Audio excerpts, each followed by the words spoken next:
What is up, everybody, and welcome into the All NBA show, part of the All City Podcast Network. I'm your host, Adam Mares, and I am once again reunited and rejoined by the star of today's show and every episode, Tim Legler.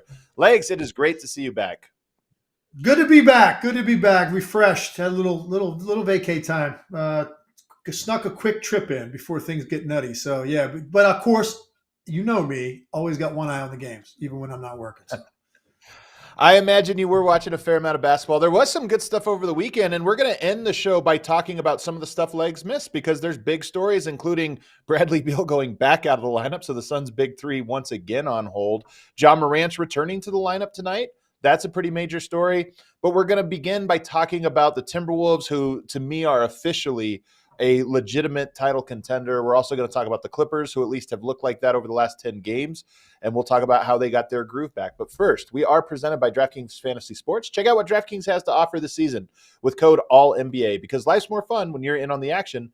DraftKings, the crown is yours. If you have a gambling problem, call 1-800-GAMBLER. Age and eligibility restrictions apply. Void where prohibited. See DraftKings.com for details. Last night, Legler, the Timberwolves had what might be, they've had some impressive wins this year. Last night might have been the most impressive, or at least as impressive as anyone that they've had, as they come back from 17 down on the road against the Minnesota Timberwolves and close that game out with a phenomenal second half, defensively and offensively. What stood out to you about this game? We start with the game. What stood out about the game? I think the thing that stood out to me the most, how impressed I was with the Timberwolves digging deep, in a regular season game in mid-December against a very good team on the road. You fall down 17 in the third quarter. And, look, it's a long year, man. It's 82 games. Some nights it's hard to find that resolve. Like, how bad does this one individual game mean to you?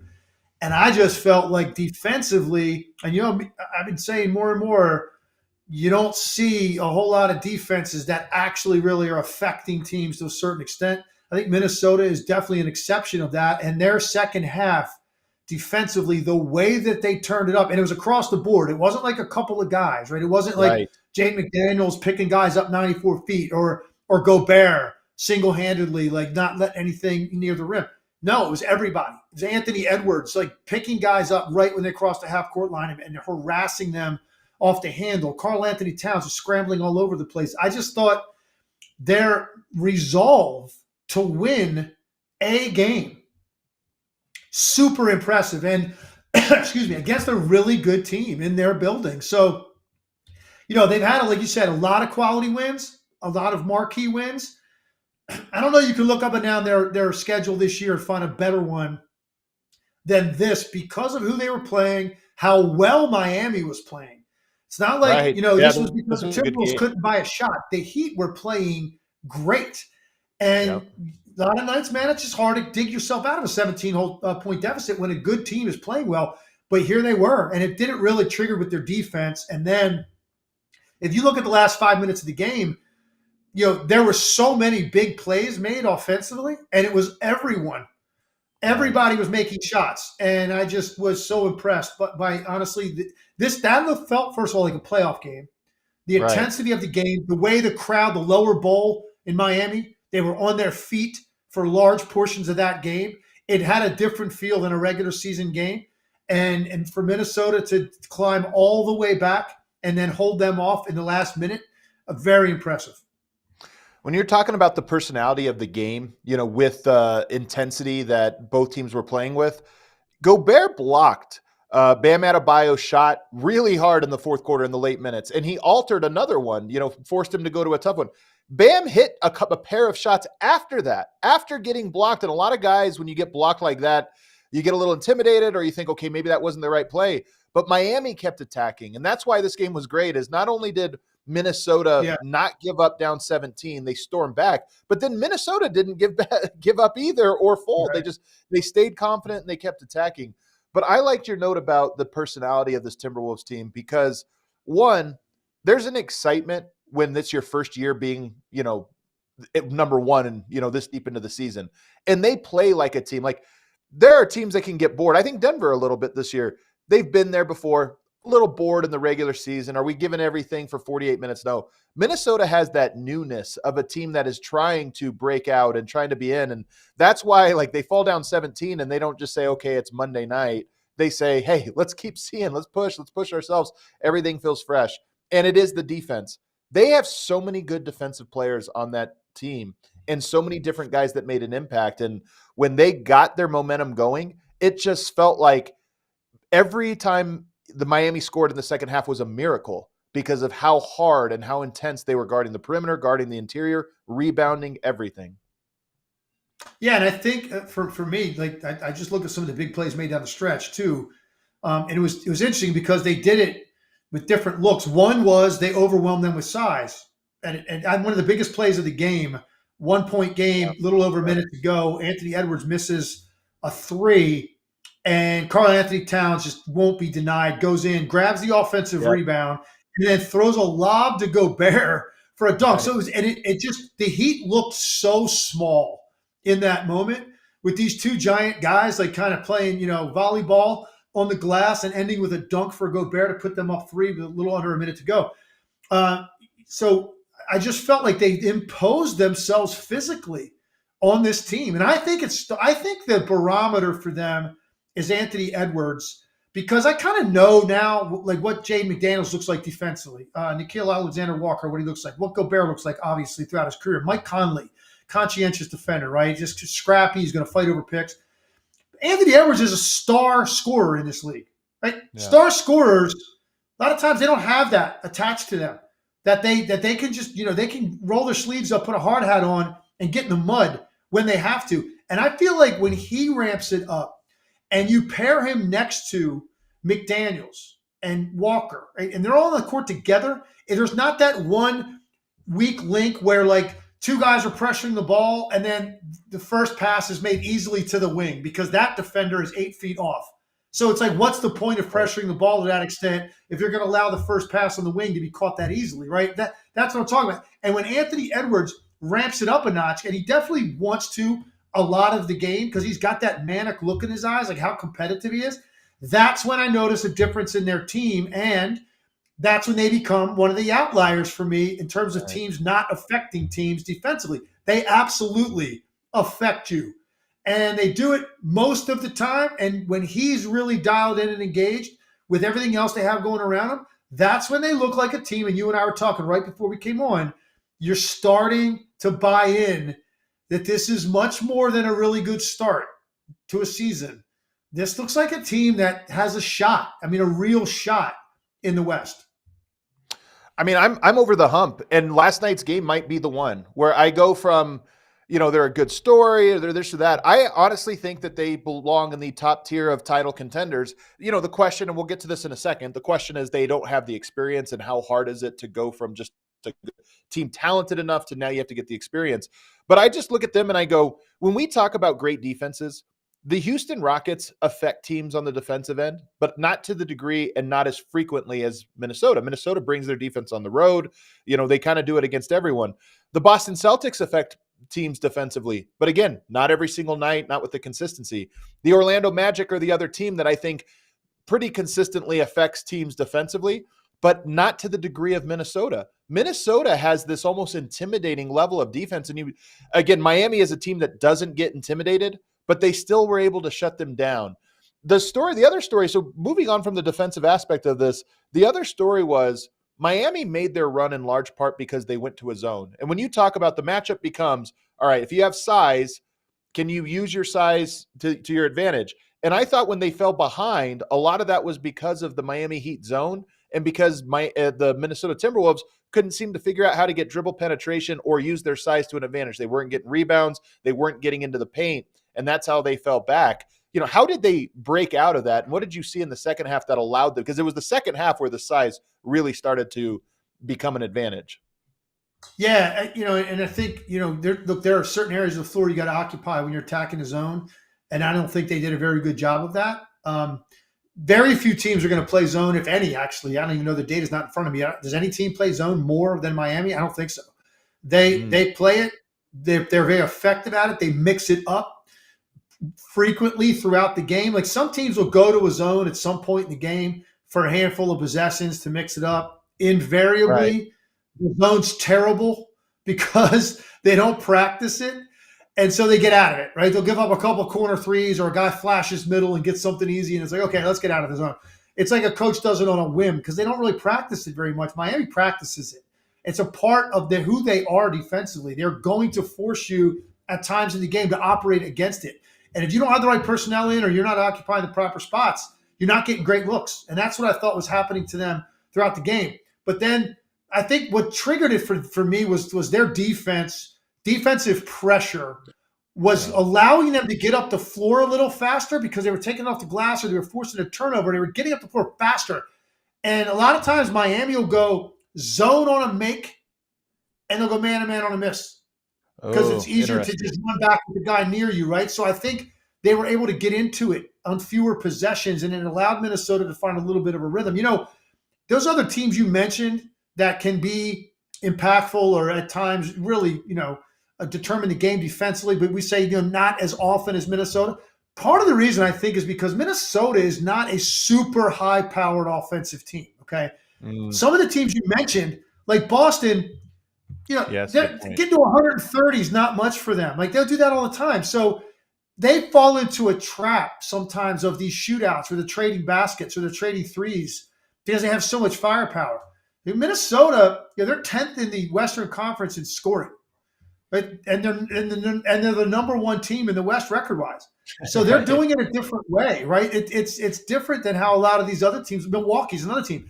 They can drop 140 on you at any point. So I think the concentration level is greater for Minnesota because they're not going to get to those numbers that are just on a given night. They're just going to outshoot you. It's going to be done a different way. And that's why I'm starting to buy into what this would look like in a 7-game series, even if you put them up against a team like Denver. Man, that would be a fascinating series to watch. That kind of size going up against Jokic, and the defensive, pressure, McDaniel chasing Jamal Murray all over the place. That would be a fascinating series for me to watch. And I didn't necessarily believe Minnesota was a fascinating team at the start of the year. They're starting to be that for me. I really enjoy watching them.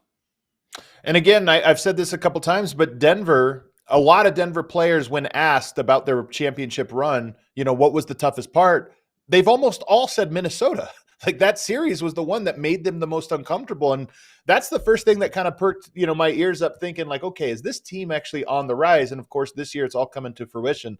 But you mentioned Jaden McDaniels. First of all, if we're picking nits from this game, McDaniels' one Achilles heel is that he fouls too much. And in this game, in the fourth quarter, before the game was over, when it was still in doubt, McDaniels gets an off-ball rebounding foul to give his 6th foul and come out of the game. And I just thought that one, I go, you're getting to be too old for this. An off-ball foul that doesn't even affect the play, and that takes you out of the game, and now there's 2 minutes, and they're going to have to close without you. That's one I look at and say, you can't have to win a championship. You got to cut those types of mistakes. You can't shoot yourself in the foot. But, Legs, and I texted you this earlier, it's not just McDaniels who's incredible on the perimeter defensively, incredible in pick and roll.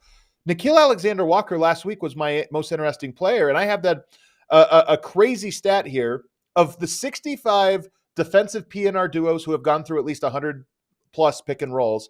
Here's the list of top 5 duos defending direct pick and rolls. Number 1 is Nickeil Alexander-Walker and Karl Anthony Towns. Number 2 is Taurean Prince and Anthony Davis. Okay, AD makes sense. Max Strus and Jared Allen, an interesting one. Number 4 is Nickeil Alexander-Walker and Gobert. And then number 5 is Wiggins and Looney. He shows up twice twice Nickeil Alexander-Walker in the top 5 of guarding pick and rolls. He's skinny. He plays incredibly hard. He's long. He's almost impossible to screen because of how skinny he can get through the screen. And I thought that was a big factor in last night's game too. The fact that they have McDaniels and Nickeil Alexander-Walker, good luck running a pick and roll against the Timberwolves. And the thing that all of those tandems have in common, the reason that happens is because the guard in that tandem is determined to get his top leg over the screen. Yeah, that's what it comes down to, right? Because look at, you wouldn't think necessarily that Karl Anthony Towns would be in a tandem that does that, right? I don't think Karl Anthony Towns is an elite level, like perimeter defender for a big guy, right? His feet are a little bit heavy at times, so you could turn the corner on him. You can't turn the corner on him as easily if that guard is getting that top leg over the screen and he's on the ball handler's hip and determined to do it over and over. All of those guys that you mentioned do it. Taurean Prince does a great job of that. Max Strus does a great job of that. Now, he's not the quickest guy in the world if you put him on an island in an ISO against these top scorers, but you put him in a ball screen with his strength and his want to, now you have a guy that can really help the big guard that. And that's why you get those kind of rates and percentages. And that's what Nickeil Alexander-Walker does. He just is relentless in his effort to get over the screen. And to do that, it hurts. I mean, you take knees to the thigh. You take knees to the side of your knee, right? It's not easy, man. It's painful doing that time and time again, and he's willing to do it. It's a big part of setting the tone. And Mike Conley's great at it. It's a big part of setting the tone for how you want to defend, because it's so easy to go under or slide under or switch. I think those are just lazy excuses to not want to put the work in for a hard over and a hedge. And that's the best pick and roll defense still, to me, especially in this league where most of these ball handlers can shoot threes. It's lazy to switch. It's lazy to go under. And you're putting yourself at a disadvantage. That's why going over is such an important part of great team defense. And there's not a lot of guys that are willing to lay it on the line like that, and he's one. He absolutely is. The other notes I have from this game, one, and I don't know how often Minnesota's doing this because, of course, I don't catch every Minnesota game, but they ran a 4-5 pick and roll with Naz Reid and Gobert that I just thought was so interesting. This is obviously things you see with a Denver or what have you, but what in Minnesota, okay, defensively, we agree. They're a juggernaut. They're going to be tough, even in the playoffs. I know I saw somebody in the chat say Gobert gets exposed in the playoffs. I hate that kind of thing. Just because a guy doesn't win or go all the way through, it's not you put it on one guy. I think that this year is going to be different. But then offensively, while they're not good, they are strange. They do some things that are very strange, obviously, with the two bigs. So Naz Reid running pick and roll is one of them. The other one is they like to run a lot of double drags. And you have, no matter what the combination of bigs are, they can pop one, they can roll the other. But double drags create switches. You talk about how hard it is to get skinny through one screen. Two screens, it's almost impossible. So what is it about the double drags that is so effective for that specific two big lineups? Yeah, Karl Anthony Towns, and Gobert are the two guys setting it. And they mix it up, who sets it first. And you have multiple options as a result. So if you want to run a drag with two back-to-back consecutive ball screens at the top of the key, for instance, guard comes off the first one. If that first screener is Karl Anthony Towns, right, he's gonna pop back at exactly the time that his man is showing on the guard. Well, then that leads immediately into that second pick by Gobert, who typically 9 times out of 10 is going to do a straight dive. What happens is sometimes the defender of Towns, the first screener, he actually sees Gobert set the pick and slip, and his initial reaction is to go help on that dive because the guy guarding Gobert has just jumped out onto the perimeter. That leads to a pass back to Towns with space at the three-point line, and he's really good at either shooting it, and he's gotten so much better at a little show and then attacking the closeout defender down the lane. If they reverse it, Gobert sets it first. He runs a hard dive to the rim. And the second big is already out on the perimeter, so there's no help back there when Gobert dives. It's typically a guard coming off the corner to try to help on the lob. So they just put a lot of pressure on you because one guy's a lob threat every single time. And if he doesn't get the lob, he's got great inside offensive rebounding position. And then the other guy can either pop back and shoot it, or he can attack a closeout if it gets swung to him. So it's two guys that work very, very well together. Look, I was very skeptical when they made this trade for Rudy Gobert. In a league that was getting smaller and smaller and more versatile, they got bigger.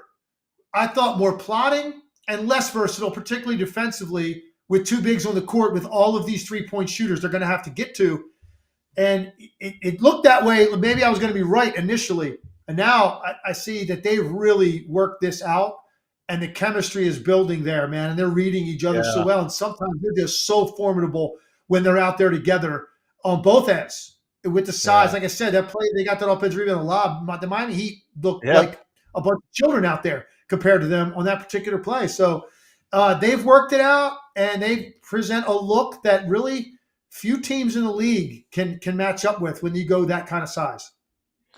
You mentioned with the size part, like figuring out the chemistry is so big. And I love your point, because chemistry is, you watch this team play, there's a joyfulness, there's an excitement, there's high fives. Like in the clutch, every time they scored was a high five and a smile going back down the court, because they're feeling it right now. But with the two bigs, so this is how they win a championship: is defensively, they're going to be what they are.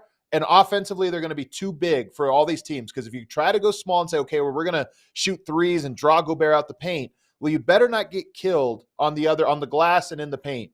Well, one thing that they did in the clutch that I noticed, and I'm curious what you think, when Gobert, you could space the court with, Karl-Anthony Towns and Anthony Edwards, who, by the way, are developing a better chemistry than I've seen between them. They had some nice two-man game where, I almost feel like Karl-Anthony Towns has ceded the number one spot to Anthony Edwards in that two-man game, and that's part of why they're working.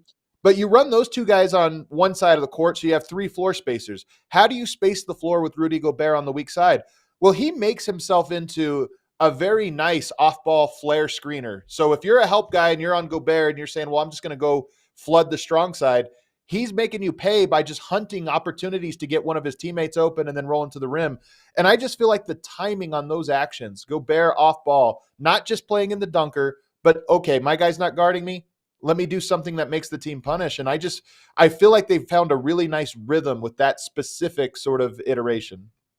All right, that's a great observation on your part. And one of the reasons I've always admired Rudy Gobert, it's very difficult to find bigs that want to dive that hard all the time. And when he was in Utah in particular, not as often here, because you've got the second big that can set a second screen, on a possession. So my point being, in Utah, when he was the only big on the court, he'd set a pick 30 feet from the basket for a guard, and he would dive, run right straight to the rim.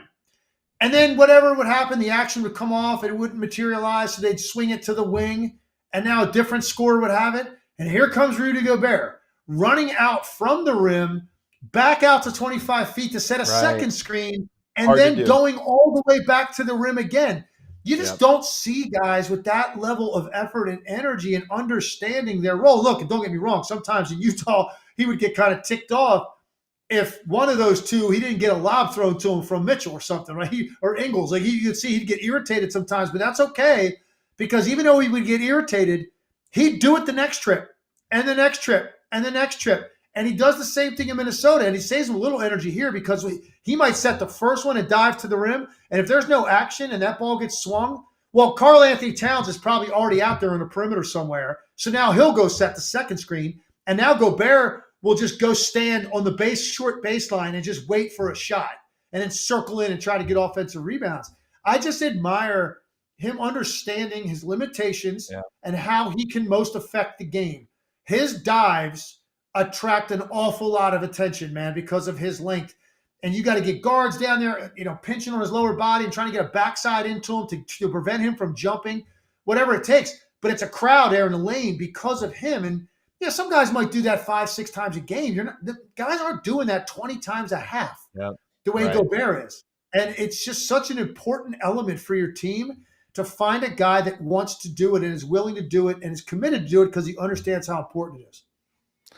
His redemption arc has been really incredible, really, this year, because he clearly, Anthony Edwards is the best player on that team. He's the go-to. He's the star. But I feel like Gobert almost has had the biggest impact on the culture because, yes, he does those things you're talking about. Thankless things like down the floor, up the floor, down the floor, up the floor in one possession. And now, as you mentioned, it's not just him, it's all of the different guys. But I feel like that's easier to do when you see one guy, your most important anchor, doing it. It makes it a little bit easier for everybody else to say, all right, this is who we are and this is our identity. So let me ask you, well, actually, first I want to ask you, the Timberwolves, part of what's going on right now is they have a little magic to them. They have a little, just like, it feels special. And I wonder how much can a run like this change a team? Because they seem like they have more confidence. And after that game, they just had a look of pure excitement and joy. And I almost feel like this run that they're on, captured by that last game, can sort of vault a team up a level or two. And I just kind of feel like that's what's happening. Had they dropped 2, 3, 4 more games just by chance, maybe they don't get it, but they have a little belief, an extra belief that's coming to them every game. I agree. And I think what's interesting right now, I love this next stretch of games for them Yeah, because it gets you tough. talk about testing yourself, right? So you're going to get at Philly, Lakers at home, at SAC, at OKC, Dallas at home, Lakers at home, at Madison Square Garden, and then New Orleans at home.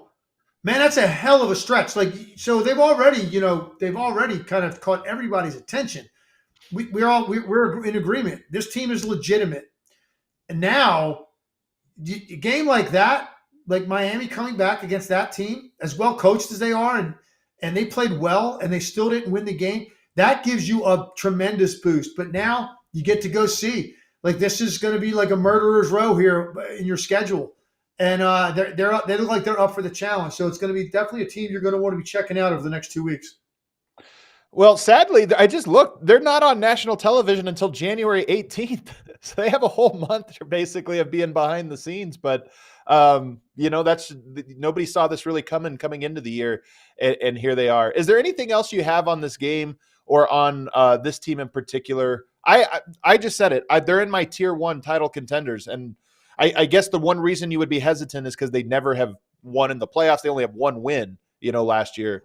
So that part aside, or maybe not even putting that aside, do you kind of view this team as not just a good story, but actually as a legitimate threat?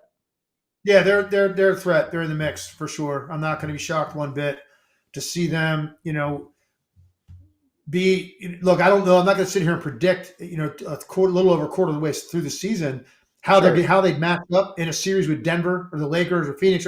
Let's see how it all plays out and who's standing and who's healthy and all that kind of stuff. But at this point, based on seeing all of these teams, I'm not going to be shocked anymore if they make it like to the conference finals. Like, and I don't know that I felt that way until here over the last week or so. And one thing you said, is there anything else from the game? One thing, yes, there was. And it was the biggest shot of the night. And it's the way he got it. So Anthony Edwards backed, I don't remember who was guarding him. Could have been Caleb Martin. I'm not sure. Jimmy Butler, maybe. Backed him down into the post. After they ran it set, nothing happened. He got back in his hands. He backs down and does a little Kobe fake one shoulder, turn the other, turn around jumper off the glass in the post. And it was so certain what he was doing down there.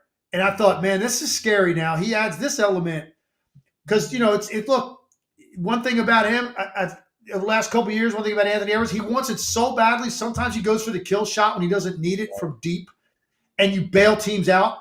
So now, if he understands the patience in those moments to take advantage of his athletic ability and strength and just bounce down there to get that kind of a shot for himself, because it's unstoppable if you're going to shoot a turnaround jumper in the post or fadeaway. There's nothing you can do about that if you're a guy that size that gets off the ground like that. If he now has that added, because I haven't seen a whole lot of that out of him in the past, that shows me even more growth on his part. There's no question. And we talked about him very beginning of us doing this together. The thing we both love about him, he just looks like he has the look of wanting to be great. He doesn't want to just, have a nice career or make money or make some all-star teams. He has a look of a guy that wants to win championships and wants to be considered one of the best players in the league. That's a good sign. And so for him adding to his game, even as the season's going on like he did last night to make that shot, I thought it's impressive. Very impressive, man. I love this Timberwolves team. What a great story. And as a Denver Nuggets fan, I'm concerned about them. I genuinely think they match up with Denver, and they look to be a team that is figuring out the difference between talent and contention. And they're on that path right now, and it's really cool to see. Let's take a break. Another team. So Minnesota is one of two of the hottest teams in the NBA. The other one, the LA Clippers, who may have figured some things out. They've won 9 of their last 10. So we're going to get to them on the other side as they picked up an impressive win last night as well. But first, all I want for the holidays this year is some NBA action. Well, guess what? That's what I'm going to get. This week, new customers can score 150 instantly in bonus bets just for betting $5. An instant dub just for you. Later in the week, we're going to be giving you our favorite bets from the Christmas Day games, kind of talking about those games through the lens of betting on them. That I'm looking forward to that. That's going to be a lot of fun. There's 5 great games. I know my Nuggets are in the absolute prime time spot, which means I'm going to be missing Christmas dinner. I guess I'm not too happy about that. But download the DraftKings Sportsbook app now and use promo code ALLNBA. New customers get 150 instantly in bonus bets for betting just $5 on basketball. Only on DraftKings Sportsbook with code ALLNBA. The crown is yours. If you have a gambling problem, call 1-800-GAMBLER or visit www.1800gambler.net. In New York, call 877-8-HOPE-NY or text HOPE-NY 467-369. In Connecticut, help is available for problem gambling. Call 888-789-7777 or visit ccpg.org. Please play responsibly. On behalf of Boot Hill Casino and Resort in Kansas, 21 plus age varies by jurisdiction, void in Ontario. Bonus bets expire 168 hours after issuance. See dkng.com/basketball for eligibility and deposit restrictions, terms, and responsible gaming resources. All right, Legs, there was another very interesting game last night, and that was the blowout win from the Los Angeles Clippers. It became a blowout. They actually trailed in this game in the early go. They got a little bit of momentum going there in the second, and then the fourth quarter was just the James Harden show. So they get the win 151-127 against the Indiana Pacers. What stood out to you about this one? Well, to quote Anchorman, things really escalated quickly out there. That's the way I looked at it, because I thought I was watching a pretty good game, right? I was like, oh, that's a pretty good game. Like, and Indiana, we know, could score, and the Clippers have been playing well. You look up, and it's like a tie game, I think, in the second quarter. And next thing you know, the Clippers have 151 points, and the Pacers just look like they completely quit even trying defensively. There are some nights you watch, and I'm not going to take anything away from the Clippers because they've got a lot of firepower and they're playing really well. But sometimes it does matter if a team – it just has substandard NBA effort. And I just didn't think that was NBA effort on the part of the Pacers at all. I just didn't. It requires, when you play a team like the Clippers with this many guys that can get going and cooking and hurt you individually and then through the three-point shooting, it takes such a state of readiness and effort, multiple efforts, like every play. And if you're not willing to do that, this is what's going to happen to you. You get run off the floor. And so that second half of this game, really, the last 3 quarters, the Clippers scored 114 points. I mean, and it just felt like they were scoring every single time down the floor. Yeah. Let's start with just let's dispatch Indiana. I don't have much more to say about them. I do think they're kind of welcome back to earth a little bit from the in-season tournament, and not just the adrenaline isn't there now. They're back in the regular season, and they got a lot of attention. They became a national story. People were really, really interested in them. They have really struggled since, and Halliburton has really struggled since. And so you don't know what he's feeling either. And he's a little bit nicked up, but at the same time, it looks like he just doesn't look like the same right now. And maybe that's because of the pressure that comes with once you arrive, that just meteoric arrival. Now it's okay. You got to do it every night. Every night. That's what the superstars do every single night. And so his numbers have really dropped off. They've really struggled. So let's see what happens with them now and put this all in a better context after we watch them now for another month. For the Clippers, listen, you can't deny it. Their flow is better. They look more comfortable. Those guys are playing well together. Harden has really been playing well and making shots. And he had an 18-point run in the fourth quarter last night, individual run. That didn't mean a lot because they were already up 20. But listen, it's impressive still to see him cooking like that. You haven't seen him like that in a long time. So that was impressive. And also, this is one of those teams that Adam can put out defensive lineups that can move. They can move, and they can be long, and they can present some problems. And I think they've got the perfect guy in the middle for this team, by the way, in Zubac. He's just the perfect guy to be with four players like this offensively, because of some of the things I said about Gobert apply to him too. He'll go every single time to the offensive glass, tip, tip, tip, not get it, turn, sprint back as hard as he can, run the floor the next time and do it all over again. It very rarely ever gets a number called. It's all improvised organic points. And, yet 18 and 16 he gives you as your, whatever. He's like their sixth as your best garbage player, man. probably. That's it. And he gives you 18 and 16. So there's nothing else to say. They're impressive right now. They're playing great. They're rolling. They found chemistry. It's not like they just beat a ton of great teams, but they've had some signature wins during this stretch. They beat Denver. Yeah, they beat the Knicks. I thought the Knicks was a good win because the Knicks were playing pretty well at that time. Sure. They spanked them too. They put up 144 on a good defensive team. So that was impressive. They beat the Warriors a couple of times, but they're struggling. So it wasn't like as impressive. Sacramento. Some other ones the teams have had, but you got to win who's in front of you. You got to beat who's in front of you, and they're doing that. I think Knicks, Sacramento, and Denver, those are all good wins. And then to your point, just not dropping any of these other ones, is impressive in and of its own right. But Legs, it's also the way they're doing it. Over the last 10 games, the big three of Harden, Paul George, and Kawhi Leonard has a plus 23.2 net rating. Plus 23, and this is a 10-game sample size, which is pretty good. Offensively, 131, which is absurd. They're scoring almost every time down court. And then defensively, very respectable 108. So to me, this is the thing that stands out. It's not just that they're winning. It's that they're dominating their most important minutes that are going to make up their playoff lineup. And they have a host of players. You mentioned Zubac. He's obviously a staple of that lineup. But then they throw out Terrence Mann or Dwight Powell, and Norman Powell. And they get, different looks with those guys that are very dynamic and difficult to guard. And the thing I sent you earlier today, a clip, they, to me, have figured out how to run their offense in a way that is very simple and basic, but that gets their key players in key spots. And one of the plays they run a lot is just as simple. The ball will be usually in Harden's hands, and you'll have either Paul George or Kawhi Leonard on the block, depending on who they like, whose matchup they like the most. Sometimes they'll run it for each guy, back to back.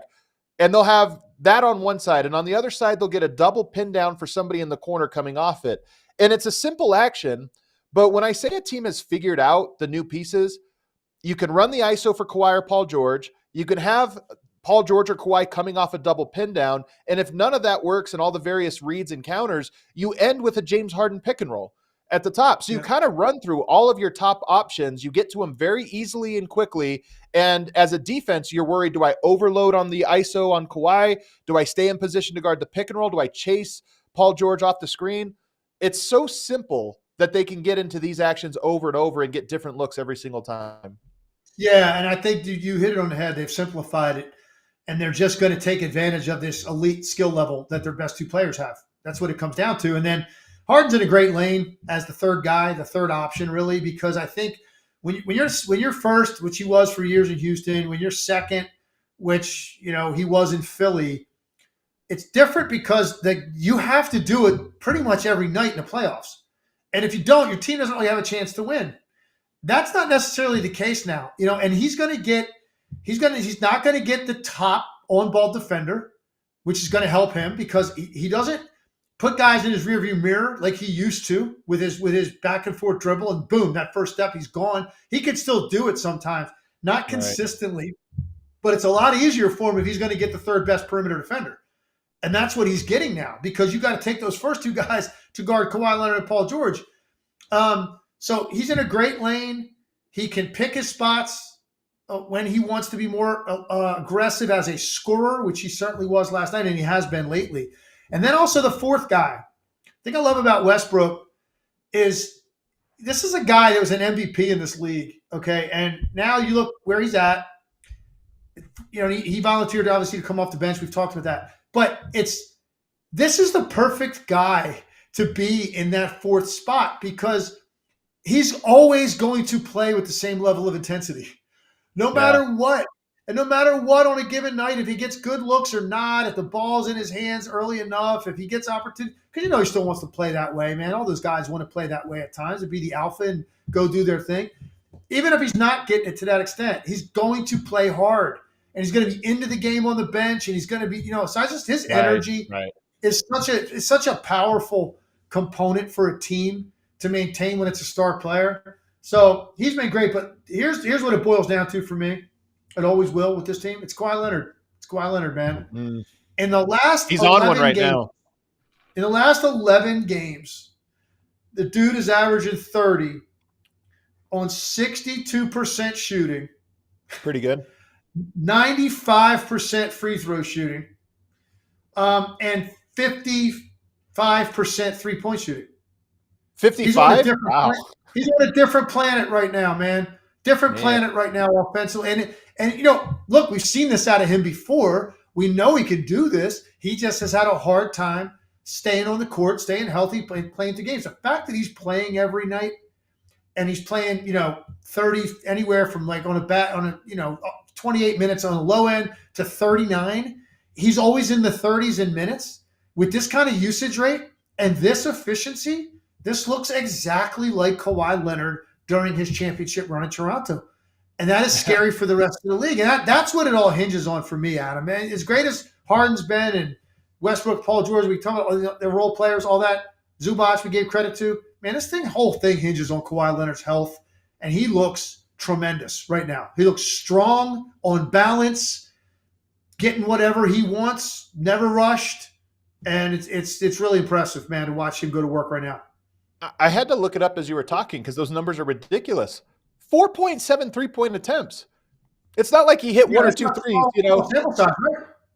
Yeah, that's a lot of threes. Because I was thinking when you said that, I was like, all right, well, how many has he taken? But 5 a game, given all the other stuff he does, is a lot for a 10-game sample. It's 53s. For him to be at almost 60% shooting on him is absolutely absurd. So I'm with you, man. This Clippers team, it is unlike the Timberwolves where I'm sold on them. The Clippers, to me, it's a good run. They found an identity. They found a footing. They found a rotation. I want to see it. And you talked about upcoming schedules. Here's their next games for the next month or so. At Dallas. Dallas a little depleted right now, but we know that that's a matchup that Dallas has enjoyed in the past. At Oklahoma City, the next night on second night of a back-to-back. That one's tough. Boston, obviously tough. Charlotte will be an easy one. Memphis with Ja Morant, who knows? Miami, Phoenix, New Orleans, Lakers, Phoenix, Toronto. That's a good stretch of like all of those games. There's one easy game, Charlotte. Outside of that one, the rest of them are at least a challenge, and some of them they'll be underdogs in. So I feel like in the next month we're really going to figure out this Clippers team and just how good they are. Agreed. Do you have anything else on them that you want to get to? Any other Clippers notes to close it out? No, I mean, I think that the key for them is, all right, now they're on everybody's radar. Let's now pay attention because look, I don't think you can deny if those guys stay healthy, they absolutely could win the Western Conference. There's no question in my mind. They could win the West if those guys stay healthy. So now that they've kind of put it together, we just watch and we see what the ebb and flow at the top of the West is going to be for seeding because different teams are going to go on these kind of runs at the top. All of these teams. I think Phoenix at some point probably is going to have an 8 or 10 game winning streak. It's coming.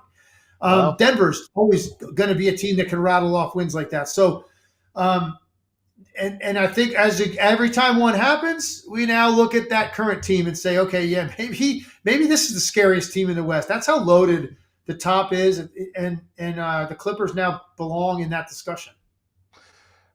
Speaking of the Suns making a run over this last week or so, Bradley Beal enters the rotation. They go 0 for 2 in the Big Three era, and then he goes out the rotation just as quickly once again. And now it's looking like not till January is at the earliest when he returns.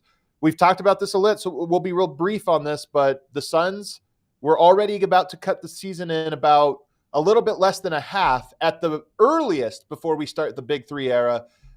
What's your concern level now of just saying, hey, man, there's not that much time left? Yeah, and it's actually less even me thinking that there's not enough time. I still think there's plenty of time. It's more about the fact that now you look at Durant and Book and Beal, it's like now it's like a history, man. There's like a track record here of injuries that Yeah. pile up. So now it's like no longer where you go, okay, benefit of the doubt. They're going to get this, 35, 40 game stretch where nobody gets hurt. I don't, we got to see that. And it hasn't happened. And that's why with the Clippers right now, you're looking at that. That's why they're playing so well. Their best player is playing every night. It's pretty Yeah. simple.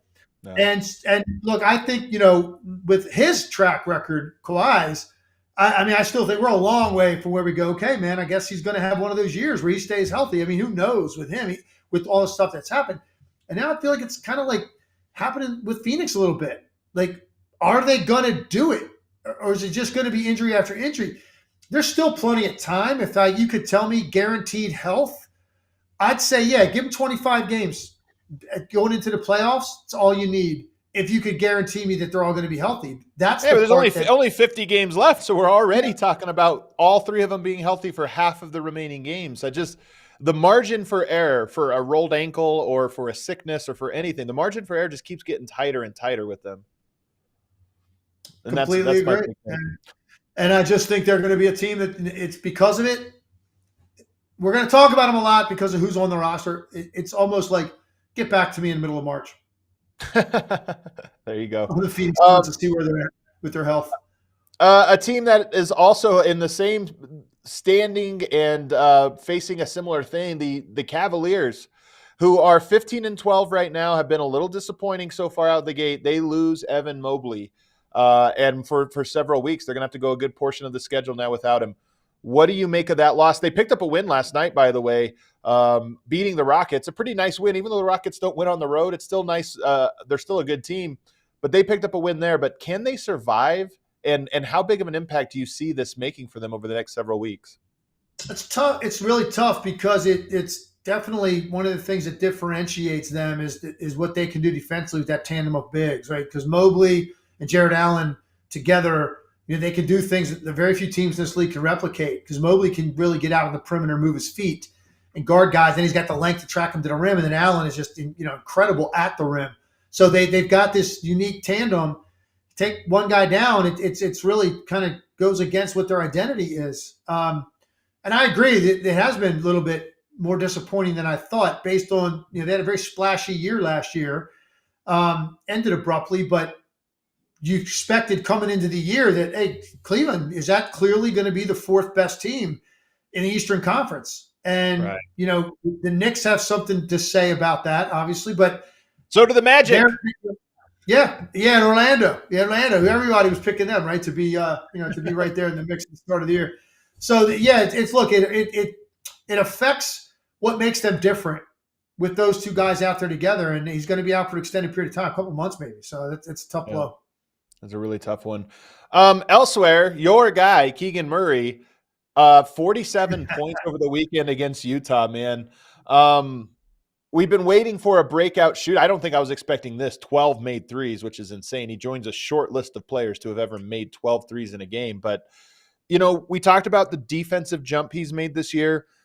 The confidence jump in the three-point shot, I'm not declaring him fully back, but he has been hitting it lately. And 12 threes, I mean, I have to imagine as a shooter, that does a lot for your confidence when you make 12 threes in a game, go for 47.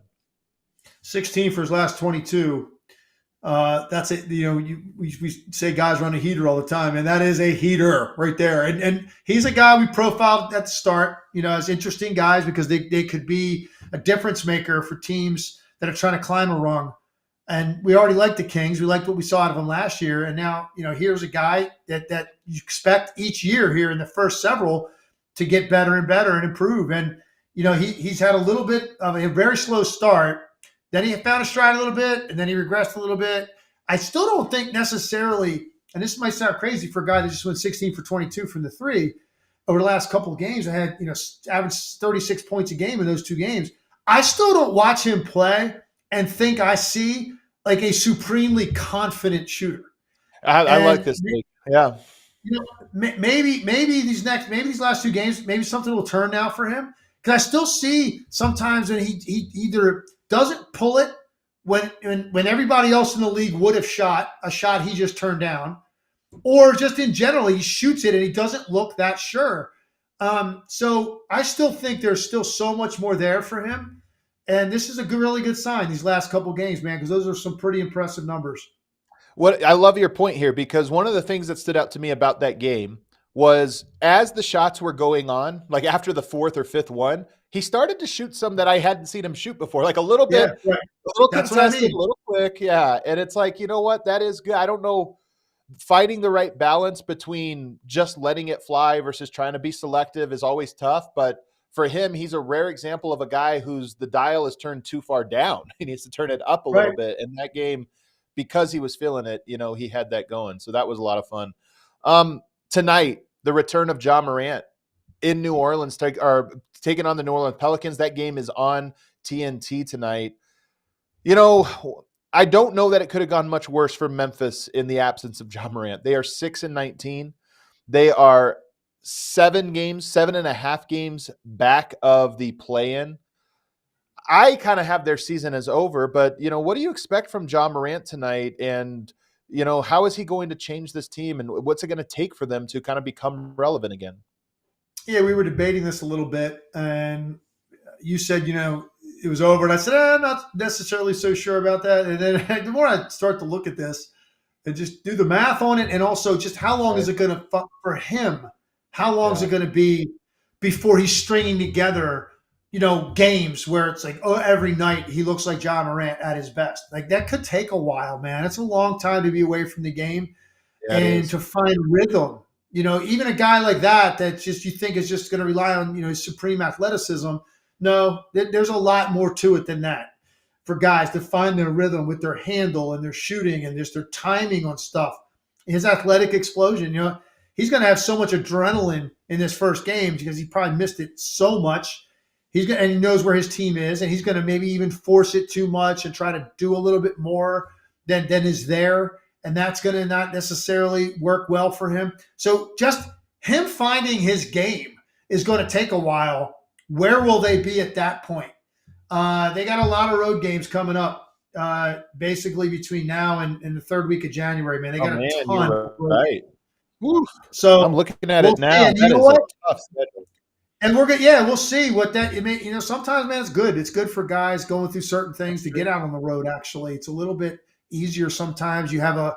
I've always felt you had a more of a us against the world mentality. It galvanizes a team sometimes if things can go well on the road. It's kind of a nice feeling when it's just you guys traveling. You leave the media not necessarily behind, with the fans behind in your home building, the scrutiny, in your community, like all that, just everything kind of goes away. And it's just a group of 15 guys and some coaches going out on the road can be a good thing, but their schedule's tough, man, no question. And they're 6-19, and he's not going to come back and be in rhythm for a while. So it could get worse before it gets better.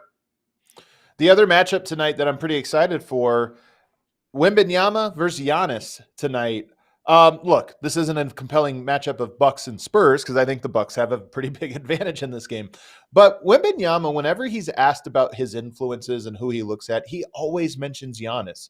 Now, look, their games are going to be different. They're not the same type of player, but I do see a little bit of Giannis influence on him in the way he tries to, the Euro steps and the long strides to the basket.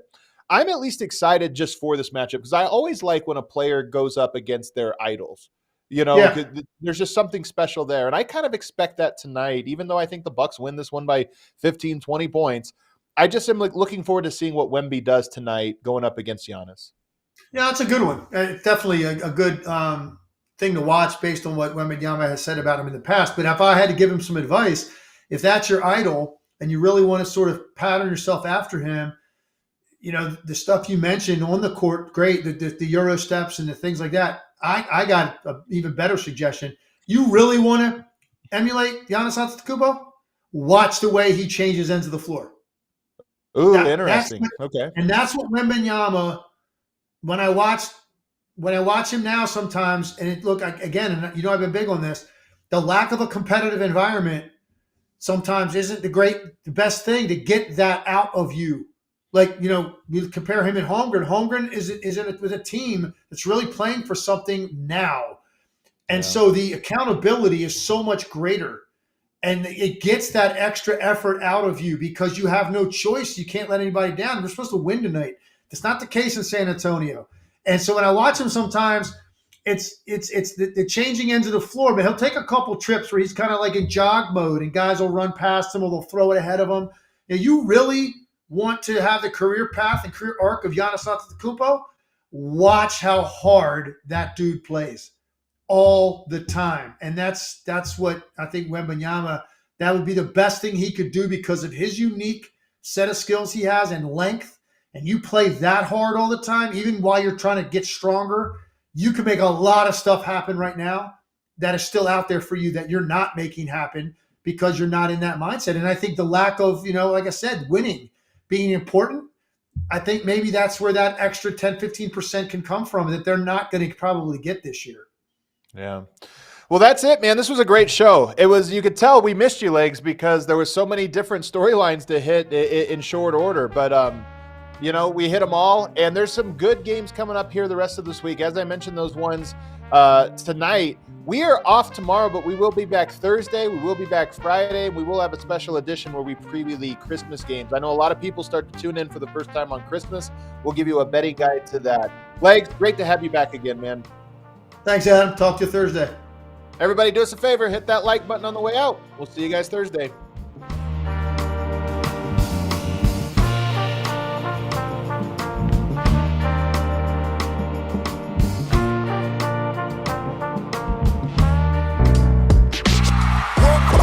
We all silly like the mayor.